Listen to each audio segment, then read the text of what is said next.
See, that's what we're talking about, right? I mean, when do we in the West chant the Beatitudes, right? To think I'm out of my league reading the Scriptures is to fall into the false understanding of the Scriptures that we've gotten since sort of the positivistic scientism has taken over in this radical sort of historical critical documentary evidence, all this kind of stuff that's happened. Ratzinger has a great explanation of this in his Introduction to Christianity, where he talks about the quest for the historical Jesus, and we can really see it as sort of a wresting of the Scriptures from the hands of the people and put into the hands of the experts, quote unquote experts, who are the ones that are going to tell you what they really say, right? Which is never the way that anybody in the ancient church would have understood it. And of course, they didn't have their own Bibles, right, laying around that they could just reference, but they would go and hear it all the time, and they would not be shy to, quote unquote, interpret the Scriptures, because that's what they were for, right? They were the communication of God to man in his quotidian life, his everyday life. And that's a very common Enlightenment move to take something that was for the people. And it's actually fairly ironic. I was listening to a Christian Marxist give a lecture, Terry Eagleton. Okay. I'm sure you've heard me. He's quoted in the great book, The End of Apologetics. Okay, yeah, I'm sure, yeah. But he one of the things he points out is in the Enlightenment, you have the people, very common, simple, in some ways naive view of God, view of prayer, happiness, and what you have happening is this push by these people that are the intelligentsia, the enlightened, the wise ones, who either say, and there's a couple options that this could take. One is, let's try to get the people thinking like us. Let's try. They're all capable of being rational and being enlightened. Let's all bring them up. The way Eagleton was putting it, very few thought that, and so what they thought they had to do is they had to take the simple truths of the people and make them, rationally acceptable, not so that they can help the simple people out, but so that they can kind of move beyond the simple view. And so really this attempt to unify brought about like a destruction of the the basic truths that were prior to the Enlightenment that were there. And so I think you have this attempt to make a science out of something which in some ways is a very simple... Right. And this is, I think, made references with Dostoevsky. Of course the people will understand the text. You don't have to worry about explaining it. They'll know what it means to throw your brother in a well. Yeah. What more do you need to know? Yeah, no, but I think there's something true about that, right? And I think that maybe this is ironic in the Enlightenment sort of hope that you think for yourself, and yet what happens is the destruction of thinking for yourself so that the experts can think for you. Right. Wherein you choose the expert that you're going to think with, which itself becomes this sort of like tutelage, to use Kant's terminology. Yeah, right? Yeah, and I think this is a great conversation. But I think what's really fascinating is you have people thinking, I can't read the text in a certain way, already putting the text within a particular paradigm, framework, a particular way of thinking. Right. And then you even say, we have to be careful with the simple-minded people reading the text, because they're going to think it's a text about the origin of scientific species, or the origin of where Mars came from, or whatever. I don't know the whatever sort of views that people think are in the Bible. And I think in some ways the only reason we think those views are in the Bible is because we've interpreted it in the modern Enlightenment project. Now, I don't know enough about the history of a lot of this, but I imagine when you lose the idea of a narrative and you don't really need to ask too much the question, is this how things really are, in the sense of like, when it said God's or Moses struck. A lot of this is in what we'll talk about in our next podcast, not in the Nissa class, but in the other class, on truth as mere correct knowledge, which I think in many, many, many ways theology has been reduced to. And in this specific context, scripture study has been reduced to. And so what does this text mean? You have to have like all this accurate knowledge of the past. Not saying that that's not helpful in understanding it, but I think Dostoevsky comes back, right? Yeah. Does it matter what the well was? Was it a cistern? What is a cistern? What did a Middle Eastern cistern look like at that time period? Like, who really cares? I know what it means to throw my brother in a well. Yeah. Right? Yeah. I mean, not personally. Yeah. Not from experience. I know it firsthand. My brothers are alive and doing well. In the well. But we should talk about the song here. This has been helpful already. That reminds me of Tiki Tiki Timbo. Do you know that book? No idea. No. Okay. Is this like what Edith would be reading at this point? No, kind of. Okay. No, it's a book. It's a read aloud. It's a read aloud. Okay. Yeah, but anyway, we can talk about it on another. That's not Ricky Tikki Tavi. No, the kid's name is Tiki Tiki Timbo, No Sir Rimbo, Cherryberry, Rutripet, Perry, Pimbo. It's a story, a little fable about why Chinese names used to be really long and now they're real short. Oh, I have to read this. That's hilarious. It makes me think of My Little Pair. And it's about a kid falling in a well. Oh, really? Yeah, and his brother. You have this book? Yeah. Okay. We'll let you. I'll bring it over next time. Bring it over.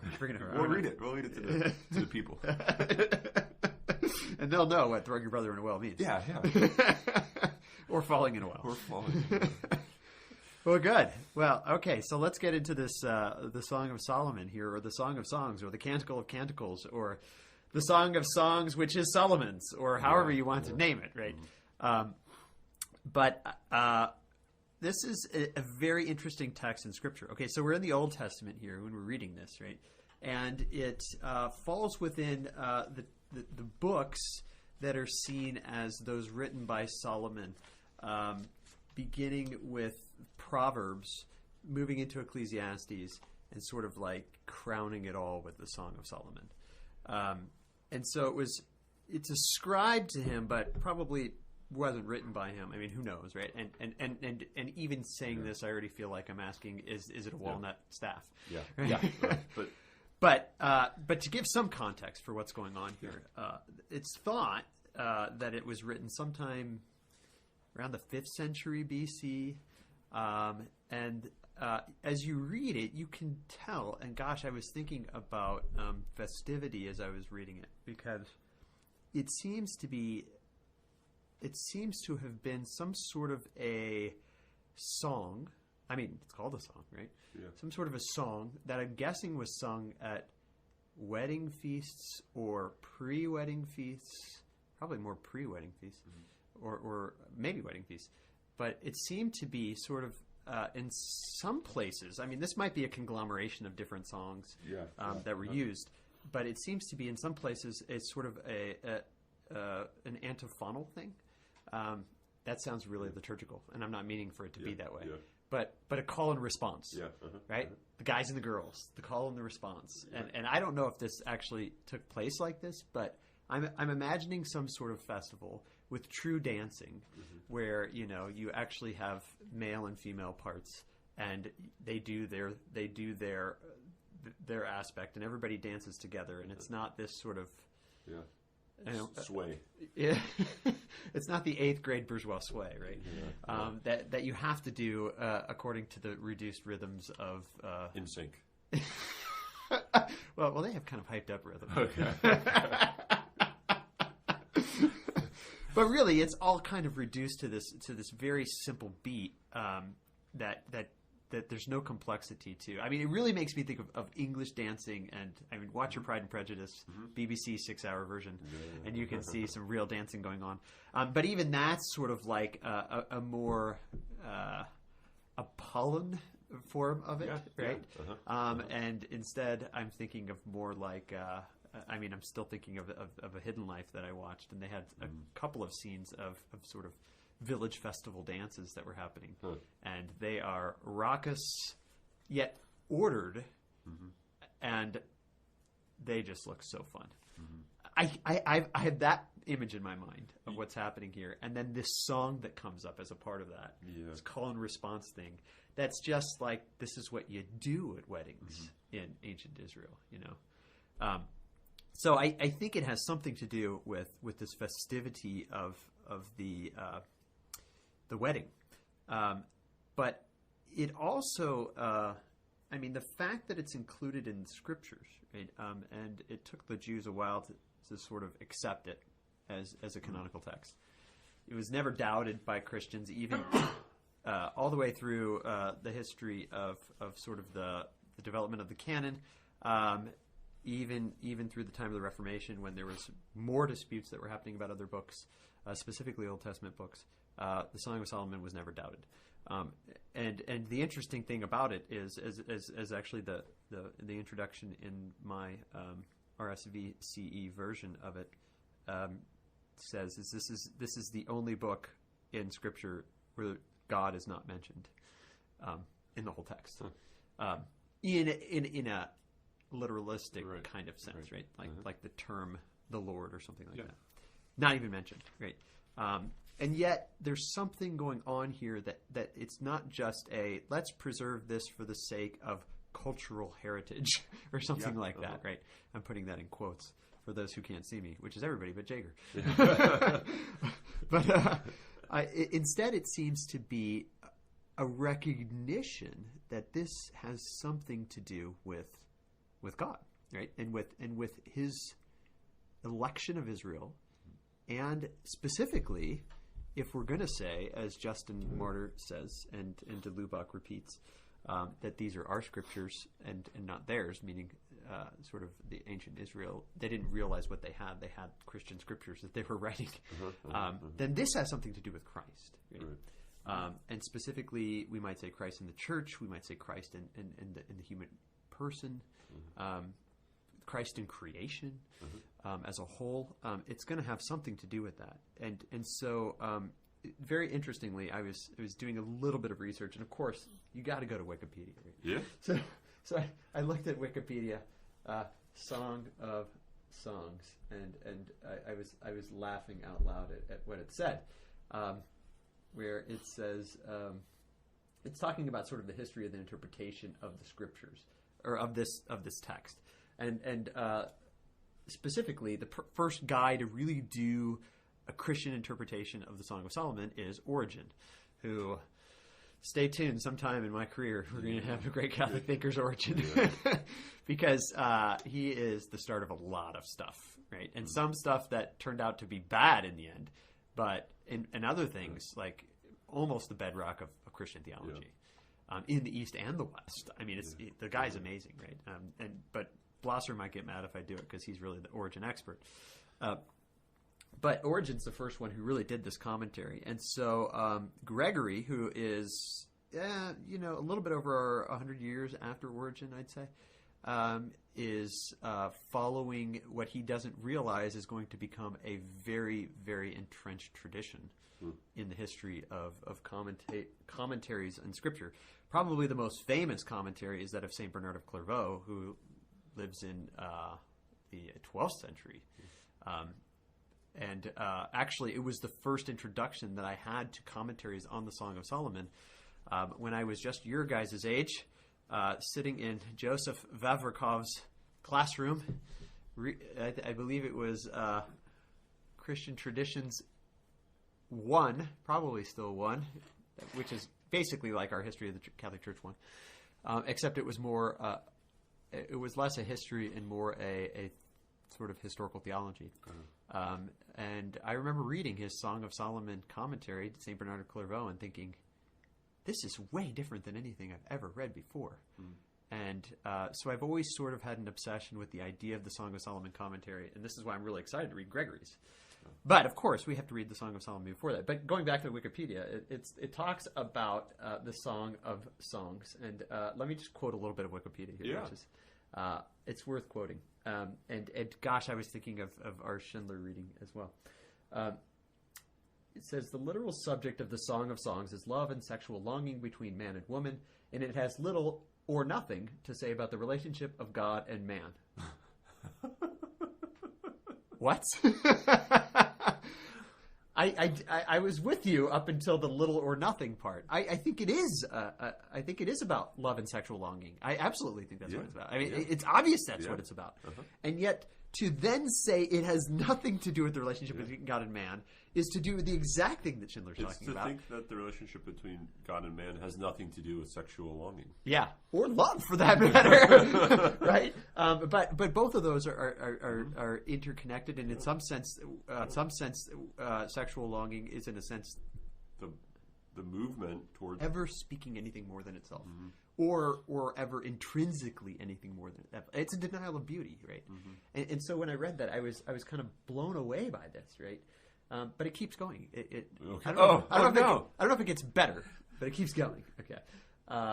In order to find such a meaning about God and man, it was necessary to resort to allegory. Resort to it, right? Like allegory is something that you have to fall back on as if it's lesser, which is never understood by the history of Christianity, right? Treating the love that the song celebrates as an analogy for the love between God and the church.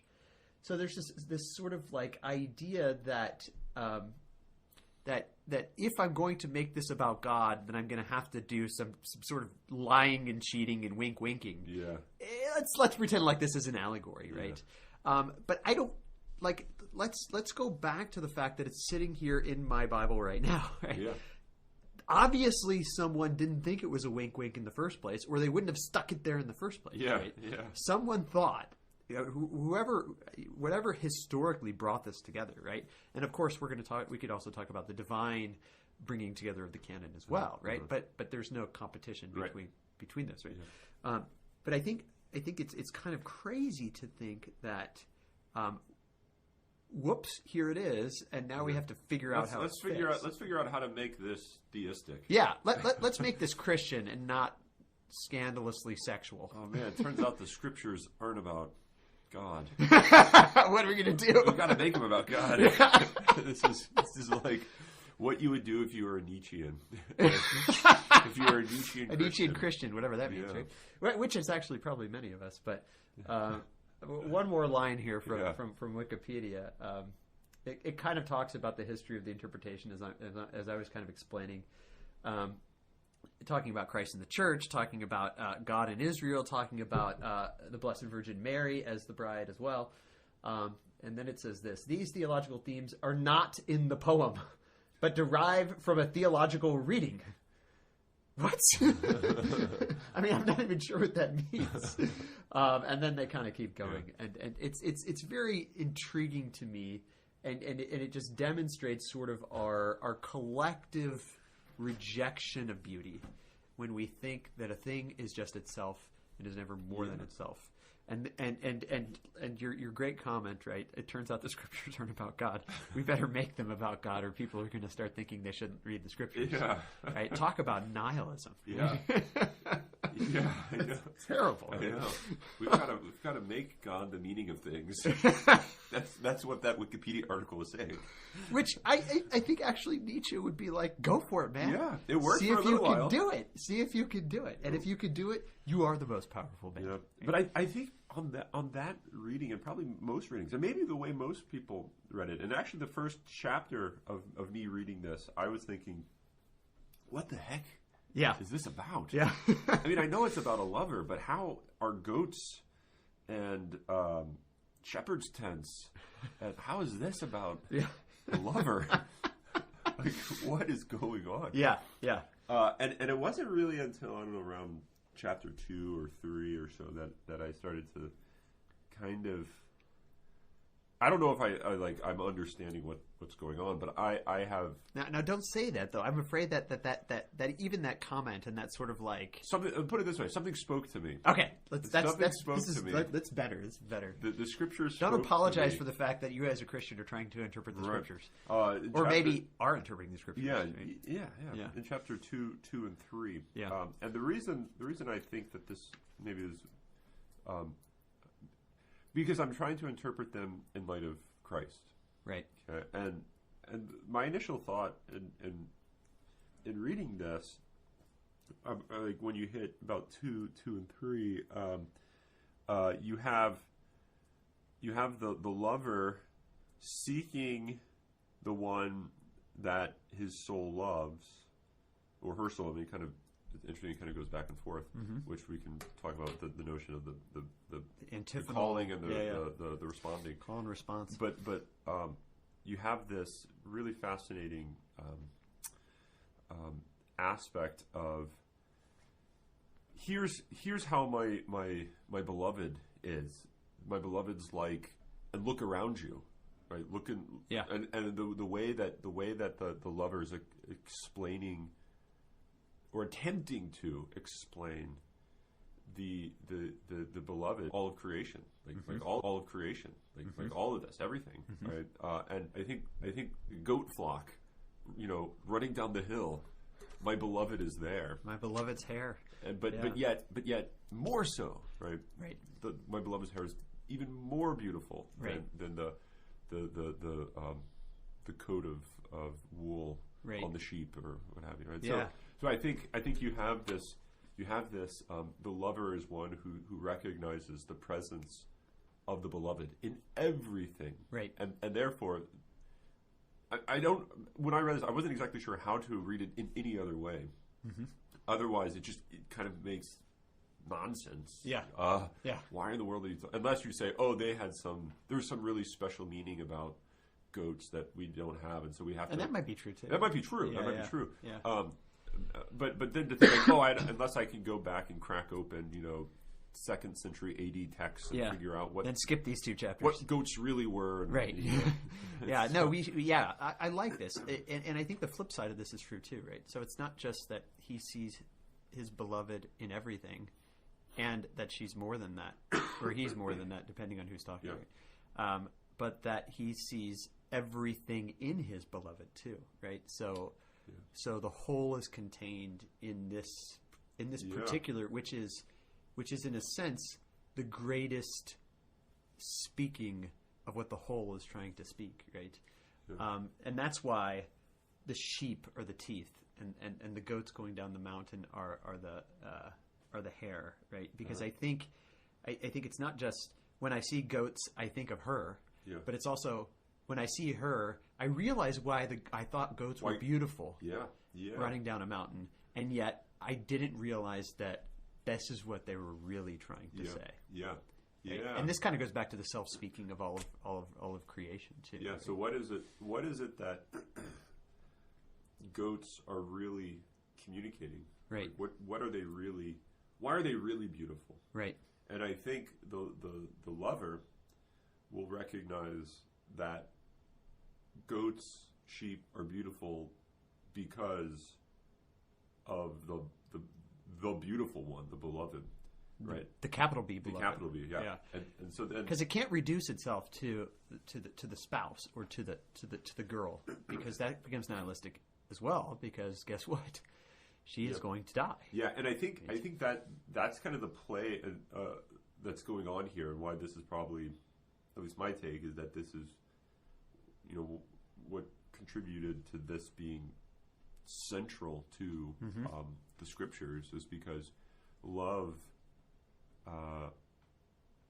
would fall out of the picture unless you see it as rooted, like love in the vertical, or sorry, the horizontal sphere plane would fall out unless you saw it in terms of a horizontal plane, so that the love that you have towards your spouse or your beloved, who's going to die, is itself an engagement in a much deeper love of the true beloved, the real beloved, right? Which is this eternal ground of all. Yeah, right. But yet you can only be open to that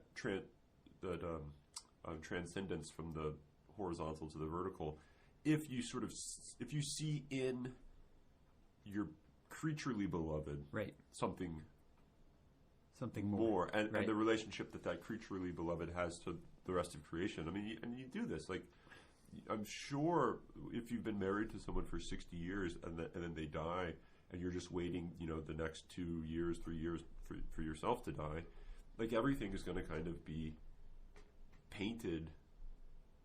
All your experiences are going to be sort of a reminder of your spouse who you no longer have, right? It's this, because you live this life with them, that the whole way that you go about being in the world is now kind of shown to you as requiring them.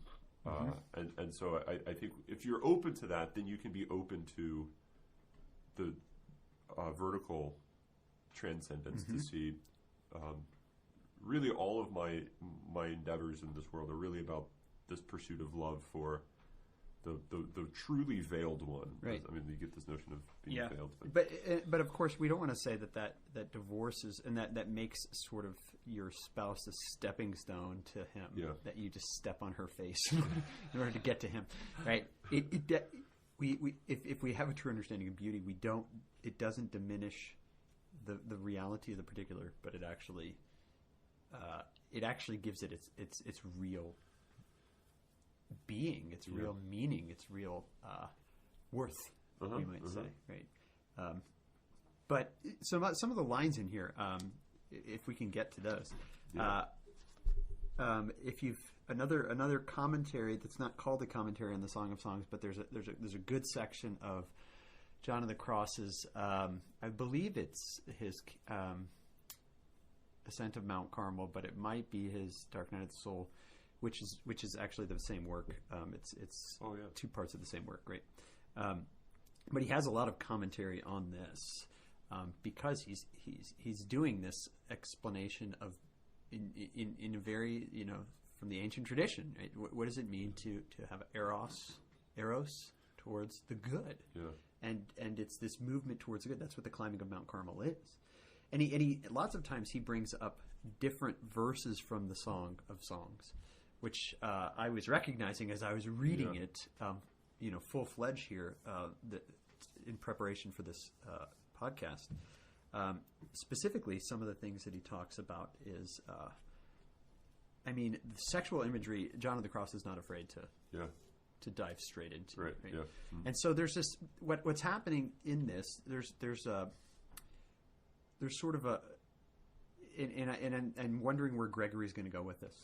There's a joy, celebration, and sort of rest, if I can call it that, but it's not really rest, but just a celebration of being within the chamber of the beloved, like going into the bridal chamber. I mean, this line that came up a couple times, which kind of blew me away as I was like, wow, does it really say that in the Bible? Yeah. Right, I'm looking specifically chapter 3 here, verse 4. So she's laying on her bed at night thinking about him, and then it says, "Scarcely had I passed them when I found him whom my soul loves," the watchman, right? So the search for, and this is the other half of it, by the way, the search is what I want to get to. "When I found him whom my soul loves, I held him and would not let him go until I had brought him into my mother's house and into the chamber of her that conceived me." Right? I mean, that language right there is saying, I will not let you leave until you come into the nuptial chamber and we enter into each other. Yeah, I mean, the sexuality It's there just- is very strong. Yeah. And we shouldn't read things like that in the Bible, or we shouldn't talk like that about God, because that's a misunderstanding of sexuality. It's a misunderstanding of the sacred and the profane, and the distinction between the two, or maybe the non-distinction between the two is what I'm more worried about. Non-separation, perhaps. maybe non-distinction, but and I'm thinking too much here. But there's this thing that's happening here where the bride or the groom, but it seems like the bride is the one who's speaking more here, and her desire for the bridegroom, and of course the bride is going to be. And this is always the imagery in spirituality, the Christian spirituality. The feminine is always the creature. The feminine is the church. The church is the mother, right? The church is the bride of Christ. The feminine is the Virgin Mary, who stands in the place of the quintessential creature. But the soul in sort of spiritual theology is always going to be the feminine, right? In Plotinus too. That's right. He uses that too, right? Yeah. Maybe he's stealing it from the Christians because he's a post-Christian guy. He might be. But so there's this longing and this search and this continual losing of the bridegroom and this sort of panicked running around in the middle of the night. At one point, it sounds like she's running around naked in the middle of the night. Yeah. And she passes the watchman, and I'm wondering what he's going to do with the watchman, because there's always the watchmen that are out at night, and maybe historically, anciently, right? Those are the only people that are hanging around at night anyway, right? Yeah. And 5, 4, 6. Where is this? The watchman 7. The watchman found me. This is. Oh yeah, and this is very interesting. And they beat me. They wounded me. Right. They took away my mantle. Those watchmen of the walls. Yeah. I mean, very. Yeah, I don't know what he's going to do with the watchman. I'm intrigued to see what he does with that. But I think so. There's this double thing happening. I'm searching for my love. Sometimes I see him through the lattice work, right. And then he's gone. And then I hear him knock and open the door, and then he runs away. And I have to chase after him in the middle of the night, and I'm sick with love, as she says in that next verse, right? If you find my beloved, I adjure you, O daughters of Jerusalem, if you find my beloved, that you tell him I am sick with love, right? There's this sickness, there's this panicked search. It's. I mean, I see in this, in some sense, the natural desire for God, right? This desire to be united with Him, and that nothing else will satisfy you. And then on the flip side, which keeps happening, is this finding him, grabbing him, and forcing him into the nuptial chamber, right? And so there's this sort of like, but then he's gone again, right? Yeah. Historically, this might be a number of different songs that are being put together, whatever. But what matters is the end form that we have here. Right. And so he comes. There's sexual union, then he's gone, and there's this panicked search, and then you find him, and there's sexual union, and then he's gone, right?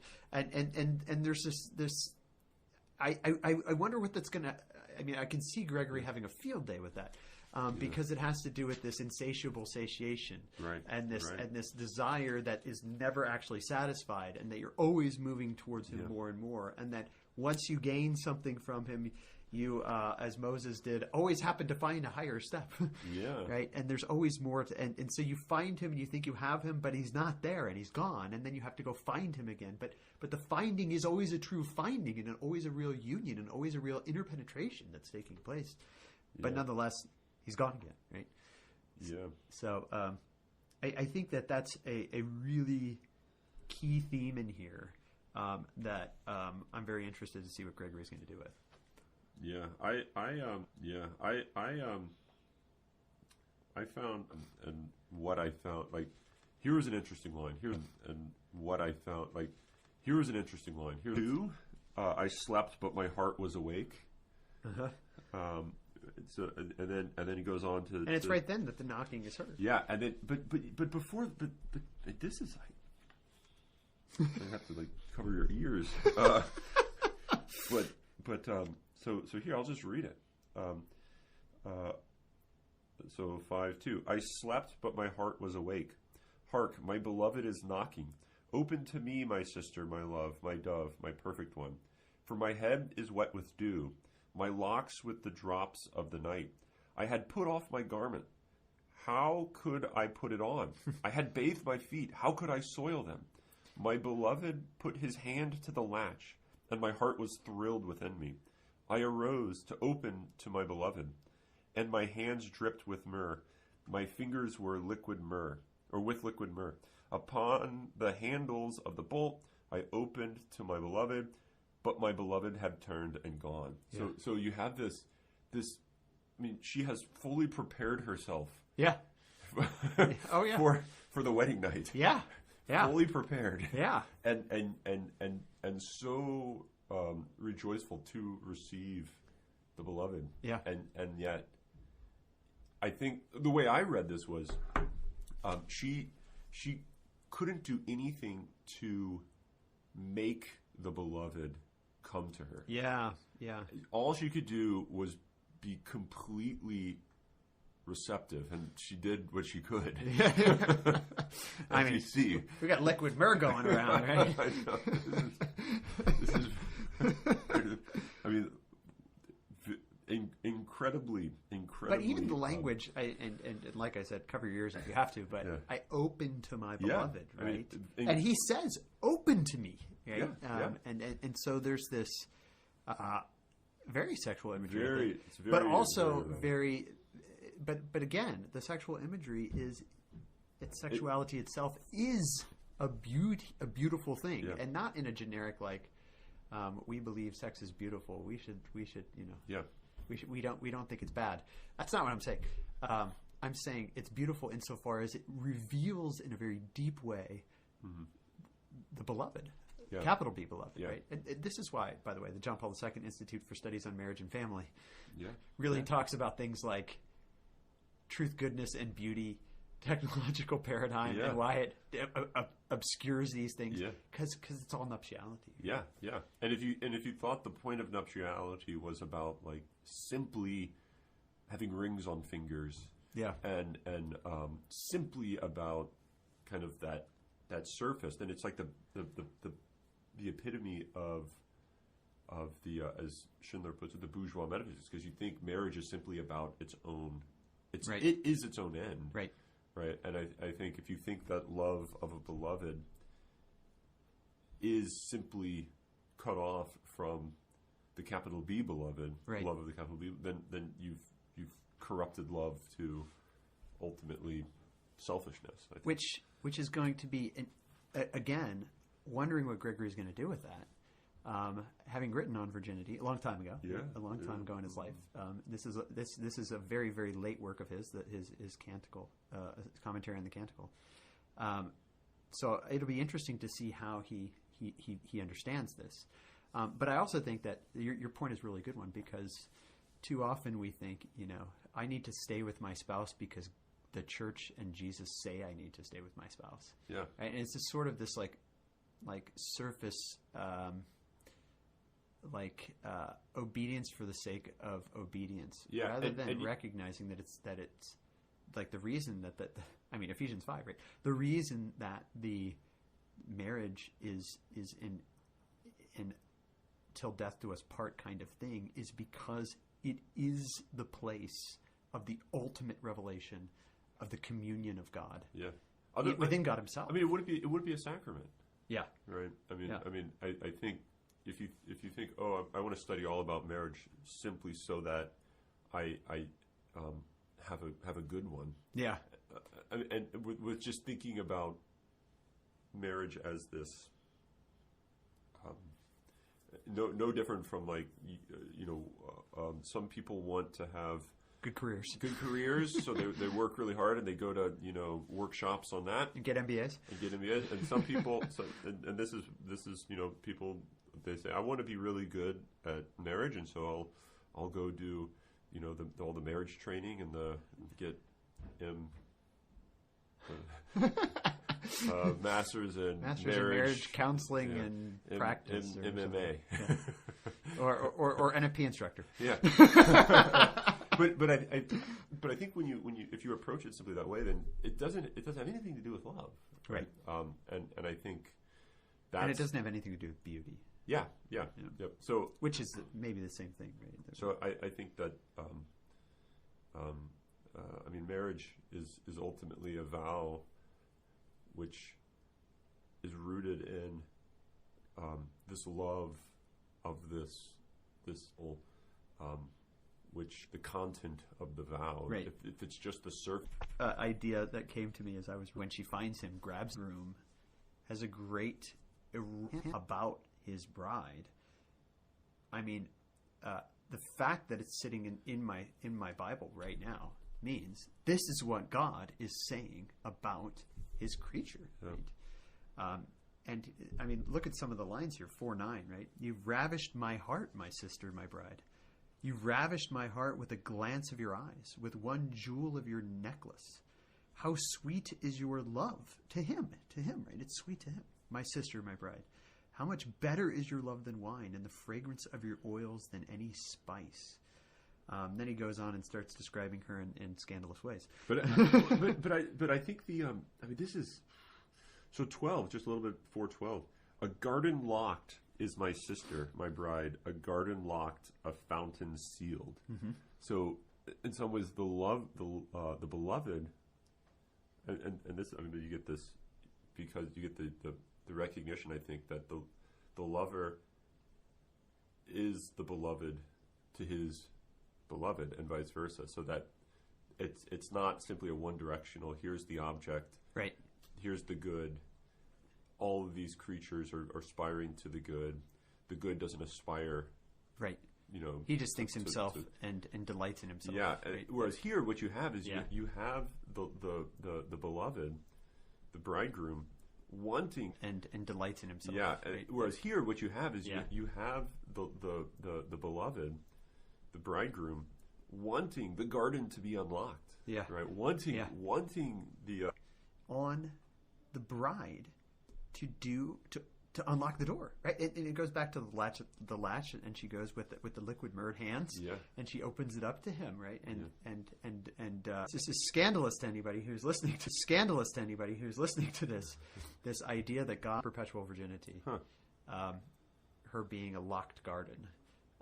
And so lots of times I've heard that verse before, but I've never read it in its context. And so I always read it and I'm like, oh yeah, that's that verse that says that Mary is. Yeah. But it's, you know, it's a specifically sort of technological paradigm that makes you say, I have to find a text in here that says that thing about Mary, and that's what it means, rather than saying, what is this book telling me about God? Yeah. Right? And I think that's it's been a diminished way of looking at the scriptures. But it's also, time. I mean, what's also interesting is, I mean, in some ways, Mary's perpetual virginity. She you know, using this text, she was in some ways locked. The garden was locked, what have you. But I think another way to read it is, and therefore she was more receptive than any married person ever could have been. Yeah. Right. So I think although she was married. Well, I mean, in the contrasting the virginity to the married, than any conjugal acting individual could have been. The Josephite marriage. Okay, right, yeah. But yeah, so I think to think that she was not receptive. I mean, it's a weird thing to proof text, a weird text to use as a proof text, because it would be basically to then interpret Mary is not receptive of the love of the beloved. Right? And it's also interesting in the context of the rest of that chapter and the next chapter, where she actually opens the gates to him. Yes, the gate is locked to the garden. Yeah. And there she is in it, waiting for her beloved in a very serious nuptial way. Yeah. And when she hears the knock, which we could say is the angel Gabriel, then she opens the gate. She opens the gate. It's just all yes. Which then makes me think, though, she opens the gate and he's not there. I mean, what did Mary think when she stood at the foot of the cross? Yeah. This is God. Yeah. I mean, maybe the idea that he's not there is this shocking, very ungodlike reality of the incarnation that makes you say, "What the heck?" But not to the point of the, once again closing the gate, because what she does here in chapter 5, she goes out. Right. She runs through the streets. Right. Right. She goes out, and then she's also then beaten. Right. Right. Which would be the pierced by the sword. The sword of sorrow shall pierce your heart. Also, I mean, so I think it's an interesting. There's just as there's multiple senses of a lot of ideas, multiple senses of what it means to be man, multiple senses of what it means to be good. There's multiple senses of I think virginity. Right. And what seems to be going on here is you have maybe this relationship of the lover and the beloved, which one way to think of it is the relationship between Mary and the Holy Spirit, Mary and God, such that it's playing out in a non-surface level sexual way.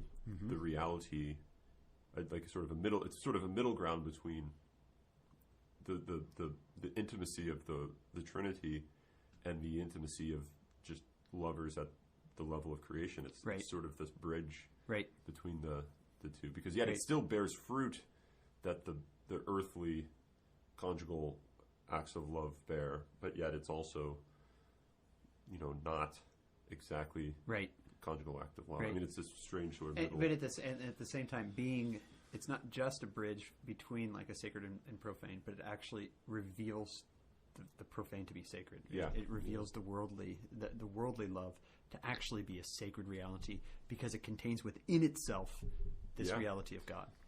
And really, I mean, we could, and I don't know if anybody's done this interpretation, but maybe we need to write a new commentary. There you go. We could do this as a song between the Spirit and the Father, or the Son and the Father. I was just thinking that. I mean, it's not just the creature that we're talking about. Because if the relationship between the creature and God is ultimately the relation, and then what the creature ultimately is the body of Christ, then it's really the sort of the story of the return of the Son to the Father, and the Father's desire to want the Son's return. Slightly that if it turns out of what's going on in the Song of Songs. Yeah, of what's going on in the Song of Songs. Yeah, but this is innocent is an abstract idea that professional theologians think about and you don't have to worry about. Yeah. Rather, it's a recognition that and so we're a product of our time. Right? Yeah, right. And so we're thinking in these ways because we have people like Clark and Balthazar to stand on top of and their shoulders and look and say, this is what the Song of Songs must mean. Yeah. Which is awesome, right? Yeah. Another point. Makes me wonder if Balthazar's ever written on the Song of Songs. Yeah. Oh my! We've got to. Dude, that guy wrote on everything ever. Yeah. I'm sure he did. So we've got to talk to Riches. Yeah, because Riches knows. But another point which I've just been thinking about as we've been going through this is the very incarnational and bodily explanations of the love between the two. Yeah. Right. I mean, it really goes through this sort of like top down. Physically top down. I'm going to talk about your hair, then your eyes, then your mouth and your lips, and keep going. And he does keep going. Yeah. But and she does the same thing, right? Yeah. But I wonder if this really, and I wonder if Gregory will bring this out, because it's such a bodily sort of attraction and bodily celebration, if it's not going to, in a real sense, have to do with the wondrous, mysterious, amazing reality of the incarnation of God, right? That he becomes bodily, and therefore, when I see him, what do I say? His hair. I mean, I can talk about his hair, right? And actually say the things that they say in this about God, because he is now a haired kind of thing, right? And so there's something about the bodiliness of this that makes me want to say, perhaps this is like anticipatory celebration of the incarnation of God. Yeah. Which is So in some ways you think the oil pouring in the Song of Solomon, pouring the oil on the lover is sort of a sign and allegory, not in the Wikipedia. Therefore, you don't have to really think it. Right. But an allegory of something which isn't like oily, Yeah. And it turns out, no, maybe what it's saying is it's an allegory Something that is oily. of something that is oily. Yeah. Which is also not oily. Yeah. Right. Exactly. Right. Which is why it can be read at that time for expressing the exact same truth that gets expressed in the literal oily sense. Right. Later. And here's maybe two literal oily senses that we can talk about. One, matching what we're about to enter into in the Triduum. For those of you who are listening ahead a little bit, we're here on Spy Wednesday. Here we're not into the Triduum yet, but you might listen to this over Easter. Yeah. But I think about Mary Magdalene coming and which was the gospel yesterday, right? Mm-hmm. Mary Magdalene coming and taking the expensive perfume, pouring it all over him, right? And there's a nuptial imagery that's going on there. But second, and here let's bring in Gregory again. Remember, Gregory talks about Jesus being the king as being like the main thing that he is.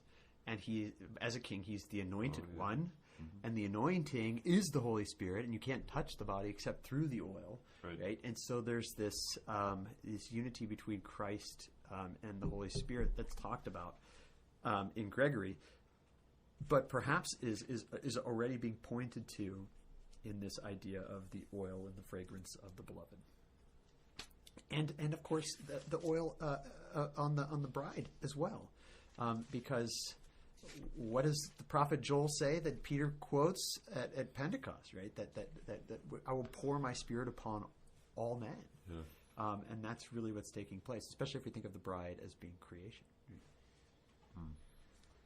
Anyway, last thoughts here? Man. Looks like we're getting close. Actually, we're about there. There were still there were a lot of thoughts I had. I liked 8:6. I wrote. Let's see, what is 8:6? This is usually at like weddings. Yep. Set me as a seal upon your heart, as a seal upon your arm, for love is strong as death. Jealousy is cruel as the grave. Its flashes are flashes of fire, a most vehement flame. The idea of I think love is unquenchable. Is there somewhere? Yep. The next line. Many waters cannot quench love.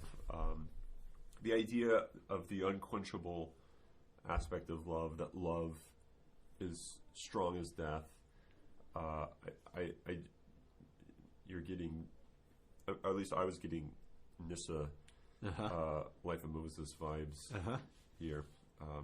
And you also get back into this this idea of God being a jealous God, and jealousy being equated with love here, in such a way that you can't quench His love.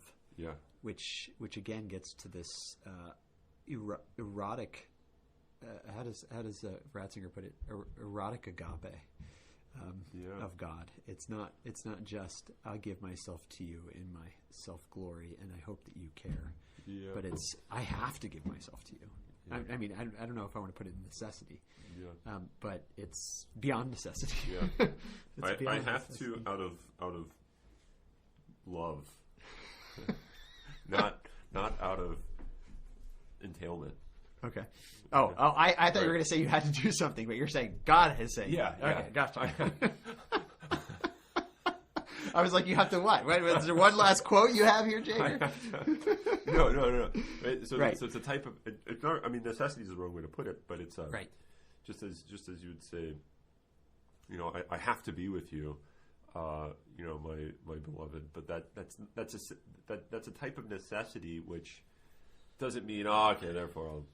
I guess you gotta do it. You just hit play. Yeah. Like I say to Lucy in the morning. Yeah, Lucy, you got to do your Latin today. I'm sorry. Yeah. No. Yeah. So it's a type of have to that just right is not known by logical necessity. Right. Which gosh, there's so many people we've read recently to say things like this, and I don't even know who it is, but I think probably Ratzinger, but I think this idea of God being that love is a necessity beyond necessity, meaning that it can't be categorized as necessity, and yet it's not mere opposite of necessity, which we usually think, right? As in like mere election. Yeah. Like arbitrary, passionless. Yeah. Roll the dice. Yeah. I guess I'll do this because I got nothing else to do. Sort of. Yeah. Instead, there's something wherein there is an election by I kind of want to say necessity or by urge. Yeah. I mean, that's what Eros is trying to get at, right? And I think Gregory, if you remember the footnote that was in the Life of Moses at one point, he talked about Eros, endnote, yes, and the demonic endnote. Yeah. For those who decided that it was worth going to, there is a commentary about him using the word Eros and agape in this one passage to, in some sense, equate to each other. Yeah, yeah. And it was I remember he used the Greek. Yeah, he did. Yeah, and the Greek characters too. Yeah. Right? It's but it was. I think that Ratzinger would be smiling in reading that because it really goes along with this, and Pseudo Dionysius as well, who stole everything from Nyssa. Yeah.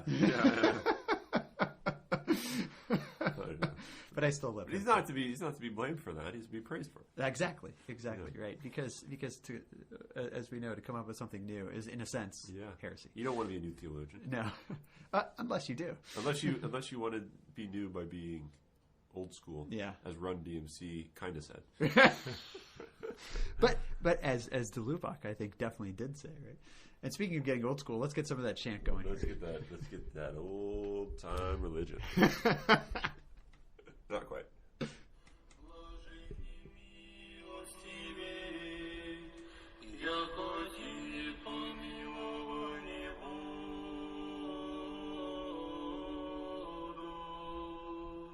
Огнем очишься тайного зрения, поя пророк человеков новодействовал, возглашает глаз духом плещущего воплощение, являющее неизреченно слово, им же сильных державы сотрошася. Блаженнее чистие сердце,